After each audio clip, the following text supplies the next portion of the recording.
नमस्कार, स्वागत है आपका मेरे साथ। आई होप आप सभी बहुत अच्छे होंगे और अपनी पढ़ाई को बढ़िया तरीके से कंटिन्यूटी से आप क्या कर रहे होंगे, अपने हर एक सब्जेक्ट को टाइम दे रहे होंगे। हर एक सब्जेक्ट को टाइम देना क्या है, ज़रूरी भी है। अगर आप एक ही सब्जेक्ट को पढ़ते रहोगे तो ना तो वो आपको अच्छे तरीके से समझ में आएगा और ना ही आप उस पर अच्छे तरीके से क्या कर पाओगे, किसी टॉपिक को आप अच्छे तरीके से समझ पाओगे। तो हर टाइम टू टाइम हर सब्जेक्ट को क्या देना है, आपको टाइम देना है।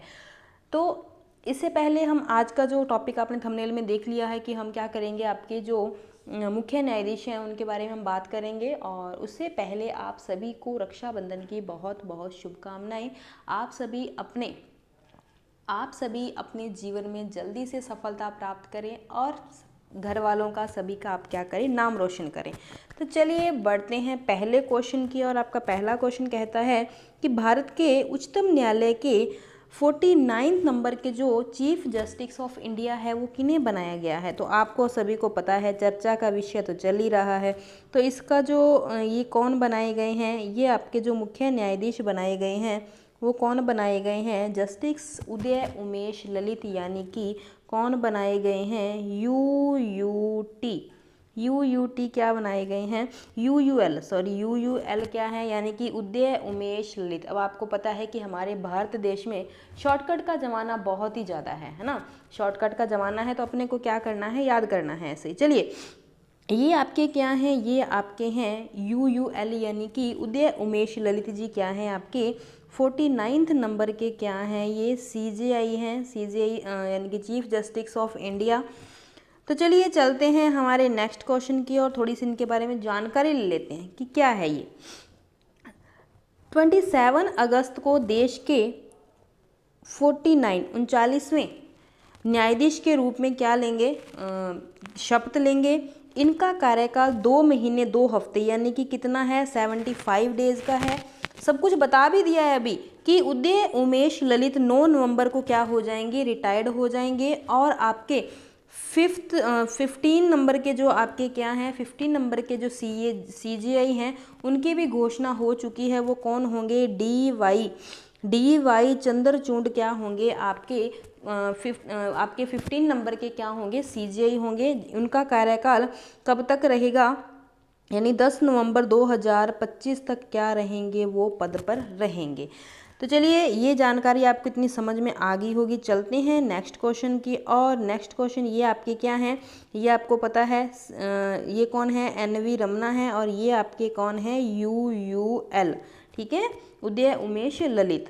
चलिए चलते हैं नेक्स्ट क्वेश्चन की। और भारत के उच्चतम न्यायालय के 39वें मुख्य न्यायाधीश जस्टिस उदय उमेश ललित ने किनका स्थान लिया है। तो आपको पता होना चाहिए, मैंने अभी पीछे बताया था कि कौन आपके जा रहे हैं पद से, एनवी रमना के जगह पर कौन आ रहे हैं, एनवी रमना की जगह पर आपके कौन आ रहे हैं, यूयूएल यानी कि उदय उमेश ललित क्या आ रहे हैं, इनके स्थान पर आ रहे हैं। चलते हैं, ये आपको पता है एनवी रमना जी हैं। चलते हैं नेक्स्ट क्वेश्चन की ओर। मतलब इस करंट के तो ज़्यादातर ये 2 ही क्वेश्चन बनेंगे ना कि कौन रिटायर्ड हो रहा है, किसने जगह ली है। आपको 50वें नंबर के आपके मुख्य न्यायाधीश कौन है, इससे पता चल गया। तो अब क्या करते हैं, थोड़ी सी पॉलिटिकल में जो बातें आती हैं आपके सुप्रीम कोर्ट के बारे में, उनके बारे में हम थोड़ी सी चर्चा कर लेते हैं, ताकि अब 2-3 क्वेश्चन को तो क्या करवाया जाए, आपको कुछ उसके बारे में कुछ और अगर आपको फैक्ट पता चल रहे हैं तो इसमें कोई एलर्जी थोड़ी होगी किसी को, है ना। तो चलिए, आपका जो 3rd नंबर का क्वेश्चन है वो क्या कहता है, भारतीय न्यायपालिका का अध्यक्ष कौन होता है। भारतीय न्यायपालिका, भारत के राष्ट्रपति होते हैं, भारत का मुख्य न्यायाधीश होता है, या फिर भारत के प्रधानमंत्री होते हैं, या भारत के उपराष्ट्रपति होते हैं। तो न्यायपालिका यानी कि जो आपका जुडिशरी होता है, जो आपकी क्या होती है, जो आपकी जुडिशरी होती है, यानी कि जो आपकी न्यायपालिका होती है, उसके जो अध्यक्ष होते हैं वो कौन होते हैं, आपके मुख्य न्यायाधीश होते हैं। भारत के मुख्य न्यायाधीश क्या होते हैं, इसके भारत के मुख्य न्यायाधीश के अध्यक्ष होते हैं। अब आपको पता है आपकी क्या आती है, यूनियन, आपकी क्या आती है, यूनियन गवर्नमेंट आती है, ठीक है, यूनियन गवर्नमेंट आती है। इसके 3 भाग आते हैं, आपको पता है कितने भाग आते हैं, 3 भाग आते हैं। एक आपकी आती है व्यवस्थापिका, ठीक है, थोड़ा सा लिखने में प्रॉब्लम आ रही है भाई, कोई बात नहीं। एक आपकी है कार्यपालिका और एक आपकी क्या आ जाती है, न्यायपालिका। एक आपकी क्या आ जाती है, आगे इसका चार्ट दिया हुआ है तो आपको अच्छे से समझ में आ जाएगा क्या होती है न्यायपालिका। अब ये जो न्यायपालिका है, ये जो न्यायपालिका है, इसका अध्यक्ष कौन होता है, वो आपका सीजीआई होता है। कौन होता है, सीजीआई होता है। ठीक है, अब आपको पता है कि न्यायपालिका में कौन आता है, सुप्रीम कोर्ट आती है, सुप्रीम कोर्ट के बाद में हाई कोर्ट आते हैं, हाई कोर्ट के बाद में आपकी डिस्ट्रिक्ट कोर्ट आते हैं, ये सब आते हैं। ठीक है, तो इसका राइट आंसर क्या हो जाएगा आपका, मुख्य न्यायाधीश हो जाएगा। चलते हैं नेक्स्ट क्वेश्चन की ओर। भारत के पहले मुख्य न्यायाधीश कौन थे, पीएन भगवती, फातिमा बीवी, कमल नारायण सिंह, जे कानिया। अब आपको पता चल ही गया है कि पहले जो आपके पहले कौन थे, आपके पहले मुख्य न्यायाधीश कौन थे, जे कानिया। यानी कि क्या हो गया आपका इसका आंसर, हीरालाल जे कुशन कानिया क्या थे आपके भारत के फर्स्ट क्या थे, भारत के फर्स्ट सीजेआई थे। ठीक है, ये बात भी आपको क्या करनी है, ध्यान में रखनी है। चलते हैं, आपके ये बता रखा है कि इन्होंने, आपको पता है कि जो मुख्य न्यायाधीश होते हैं, जो आपके मुख्य न्यायाधीश होते हैं, उनको शपथ कौन दिलाता है, उनको शपथ कौन दिलाता है, आपका प्रेसिडेंट दिलाता है। तो उस समय प्रेसिडेंट कौन थे, डॉक्टर राजेंद्र प्रसाद ने क्या दिलाई थी, इन्हें शपथ दिलाई थी।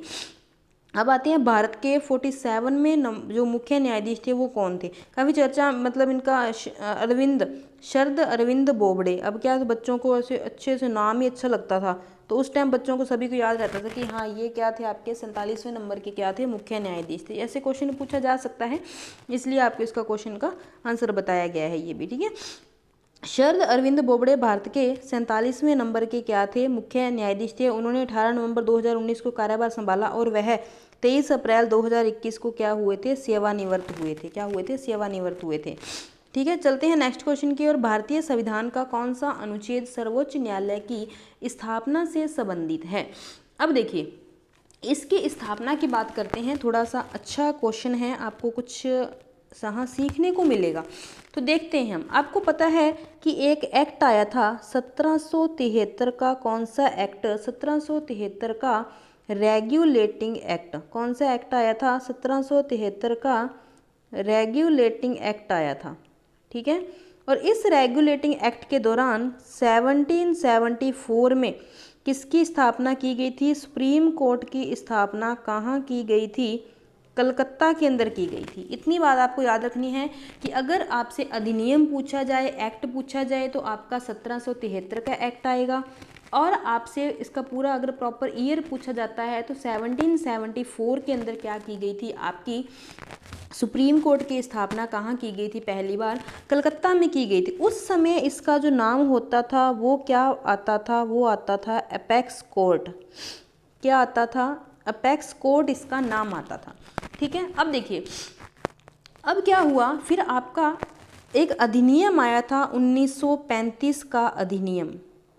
1935 के अधिनियम में क्या था, इस अधिनियम के तहत जो आपकी अपेक्स कोर्ट थी ना, उसका नाम क्या कर दिया गया, उसका नाम क्या कर दिया गया 1935 के अधिनियम में, फेडरल कोर्ट। क्या कर दिया, फेडरल कोर्ट इसका क्या कर दिया गया, नाम कर दिया गया। अब उस समय, जब इस समय इसका नाम फेडरल कोर्ट किया गया था, तब एक आपका सीजे था प्लस 2 क्या होते थे इसके अंदर, अन्य न्यायाधीश थे। ठीक है, अब इस समय जो सीजीआई थे, जब फेडरल कोर्ट इसका नाम किया था, तो वो आते हैं सर मॉरिस वायर। ये आपके क्या थे, उस समय के सीजीआई थे। ठीक है, अब अगर हम बात करें कि इसकी स्थापना कब हुई थी, अगर हम बात करें कि आपकी जो सुप्रीम कोर्ट है इसकी स्थापना कब हुई थी, तो ये क्वेश्चन ज़्यादातर पूछा जाता है, तो आता है 28 जनवरी 1950 को, सुप्रीम कोर्ट किसकी, सुप्रीम कोर्ट की। और अनुच्छेद कौन सा आता है, 124 से लेकर 147 तक जो आर्टिकल आते हैं वो आपके किसके आते हैं, न्यायपालिका के आते हैं, यानी कि आपके सर्वोच्च न्यायालय के अंदर। यानी कि ये 124 से लेकर 147 तक आपके जुडिशरी के अंदर आते हैं, लेकिन जुडिशरी में आपका जो सुप्रीम कोर्ट है वो कौन से आर्टिकल में आता है, 124 आर्टिकल में आता है। तो ये आपको बात ध्यान रखनी है कि 124 में क्या आता है आपका, सर्वोच्च न्यायालय यानी कि सुप्रीम कोर्ट के बारे में बात कही गई है। तो चलते हैं नेक्स्ट क्वेश्चन की और आपका ये सुप्रीम कोर्ट आ गया। अब देखिए, निम्न में से कौन सा कथन भारत के सुप्रीम कोर्ट के बारे में सत्य नहीं है। अब देखिए, भारतीय संविधान का भाग 5 में अनुच्छेद 124 से 147 तक, ये मैंने आपको अभी बताया ही है कि भाग नंबर नहीं बताया था, लेकिन मैंने आपको आर्टिकल बताए थे कि 124 से लेकर 147 तक आता है। मैंने ये भी बता के गई हूँ कि 28 जनवरी 1950 को क्या किया गया था, सुप्रीम कोर्ट का उद्घाटन किया गया था। सुप्रीम कोर्ट के न्यायाधीशों की नियुक्ति राष्ट्रपति द्वारा की जाती है। सुप्रीम कोर्ट का न्यायाधीश मुख्य न्यायाधीश को अपना त्यागपत्र देता है। तो ये बात बिल्कुल गलत है। जो न्यायाधीश आते हैं वो किसको त्यागपत्र देते हैं, वो आपके प्रेसिडेंट को देते हैं। किसको देते हैं भाई, प्रेसिडेंट को अपना क्या देते हैं, वो अपना त्यागपत्र किसको देते हैं, अपना त्यागपत्र किसको देते हैं, प्रेसिडेंट को देते हैं। ठीक है, थोड़ी तबीयत सही नहीं है, थोड़ा बोलने में दिक्कत भी आ रही है, और आपको जो ये लिखने की जो प्रॉब्लम है, जो समझ में नहीं आ रहा, वो उसके लिए आपकी व्यवस्था कर दी गई है। अब एक अच्छा सा अब राइटिंग के लिए एक अच्छी सी सुविधा की जा रही है, तो आपको अच्छे से समझ में आएगा, फिर अपने अच्छे से लिखेंगे भी, आपको हर एक चीज़ समझाएंगे भी। ठीक है, तो फिर आपको कोई दिक्कत नहीं होगी। तो चलिए, जब तक तो आप एडजस्ट करोगे, इतना तो मुझे पता है, समझदार हो सभी। सुप्रीम कोर्ट के न्यायाधीशों को पद से कौन हटा सकता है। तो ये देखिए, इनको जो पद से हटाने की प्रक्रिया है वो कौन करता है, केवल राष्ट्रपति हटा सकता है। अब हटा राष्ट्रपति सकता है, लेकिन आप आगे देखिए क्या है, न्यायाधीश को हटाने का प्रस्ताव संसद के दोनों सदनों में विशेष बहुमत से क्या किया जाता है, पास किया जाता है। इसी के आधार पर यानी कि क्या है, अब देखो, जो आपका मुख्य न्यायाधीश है उसको हटाने का प्रस्ताव कहाँ आएगा, दोनों सदनों में आ सकता है। ठीक है, दोनों सदनों में क्या होगा, विशेष बहुमत से पास किया जाता है, फिर राष्ट्रपति की अनुमति से उसको क्या किया जाता है, हटाया जाता है। तो हटाने का पूछा है, तो यहाँ क्या आएगा आपका, केवल राष्ट्रपति हटा सकता है। ये बात आपको ध्यान में रखनी है। और देखिए, जो राष्ट्रपति को हटाने का प्रस्ताव है, महाभियोग है, जो प्रेसिडेंट पर महाभियोग है, वो संसद के किसी भी सदन में प्रस्ताव लाया जा सकता है, संसद के किसी भी सदन में। लेकिन सबसे खास बात ये, क्वेश्चन ये पूछा जाता है कि जो वाइस प्रेसिडेंट होता है, जो वाइस प्रेसिडेंट होता है, उसको हटाने का प्रस्ताव कहाँ लाया जाता है। तो उसको हटाने का प्रस्ताव सबसे पहले राज्यसभा में लाया जाता है, ना कि किस में लाया जाता है, ना कि आपकी लोकसभा में लाया जाता है। लेकिन राष्ट्रपति को हटाने का जो प्रस्ताव है वो राज्यसभा में भी आ सकता है पहले, और लोकसभा में भी आ सकता है। ठीक है, इतनी बात आपको ध्यान में रखनी है। चलिए चलते हैं नेक्स्ट क्वेश्चन की ओर। उच्चतम न्यायालय की सबसे पहली महिला न्यायाधीश कौन थी। तो ये बात आपको ध्यान में रखनी है कि उच्चतम न्यायालय की जो पहली महिला न्यायाधीश थी वो कौन थी आपकी, वो आपकी आती है फातिमा बीबी आती है। कौन आती है, मीरा फातिमा बीबी साहेब। 1989 में कौन आती है आपकी, 1980 फातिमा बीबी आती हैं। कौन आती हैं, फातिमा बीबी आती हैं। ठीक है, चलिए चलते हैं नेक्स्ट क्वेश्चन की। और नेक्स्ट क्वेश्चन आपका, कौन सा दस्तावेज सर्वोच्च न्यायालय द्वारा जारी नहीं किया जाता। यानी कि आपको पता है 5 प्रकार की क्या जारी की जाती है, रिट जारी की जाती है। ठीक है, प्रतिषेध, परमादेश, बंदी, प्रत्यक्षीकरण, ये आ जाते हैं। तो अब आपके देखते हैं कि ये तो आपको पता है कि तीनों तो की जाती हैं, तो ये नहीं की जाती 4th नंबर वाली। तो आपका आंसर क्या होगा, डी होगा। अब देखिए आप, न्यायालय के द्वारा जारी की जाने वाली कौन सी है, बंदी, प्रत्यक्षीकरण है, परमादेश है, प्रतिच्छेद है, उत्प्रेक्षण है, अधिकार परीक्षा है। ये सब मैंने आपको क्या कर रखा है, अगर आपको ये नहीं पता है तो इसकी मैंने एक वीडियो बना रखी है, उसका लिंक आपको डिस्क्रिप्शन में दे दिया जाएगा। अगर आपने वो वीडियो नहीं देखी है तो आप उस वीडियो को जरूर देखना। आपको पूरी जो ये 5 प्रकार की रिट जारी करती है, मतलब सर्वोच्च न्यायालय किसके खिलाफ जारी करता है, तो इन सब के बारे में आपको अच्छे से वहाँ बताया गया है। ठीक है, तो आप वहाँ इसकी जानकारी ले सकते हैं। चलते हैं नेक्स्ट क्वेश्चन की ओर। भारतीय संविधान के किस भाग में संघीय न्यायपालिका, मैंने आपको बताया था कि क्या है, यूनियन गवर्नमेंट की बात की थी, जिसके अंदर मैंने आपको देखिए ये चीज़ें आ गई। मैंने आपको बताया था आगे जाके चार्ट आएगा, है ना। कार्यपालिका आ गई, विधायिका आ गई, कौन सी आ गई, कार्यपालिका आ गई, विधायिका आ गई, न्यायपालिका आ गई। मैंने क्या बताया था, 124 से लेकर 147 तक आपके जुडिशरी के आते हैं, फिर आपके क्या आते हैं, फिर आपके आते हैं लेजिस्लेचर के आते हैं, फिर आपके एग्जीक्यूटिव के आते हैं, ठीक है। कार्यपालिका आती है अनुच्छेद 52 से। यहाँ इसमें कार्यपालिका में कौन आता है आपको पता है, राष्ट्रपति आता है, उपराष्ट्रपति आता है, प्रधानमंत्री आता है, फिर आपके मंत्रिपरिषद आती है, और क्या आते हैं, महान्यायवादी आते हैं, हाँ ये सब आते हैं।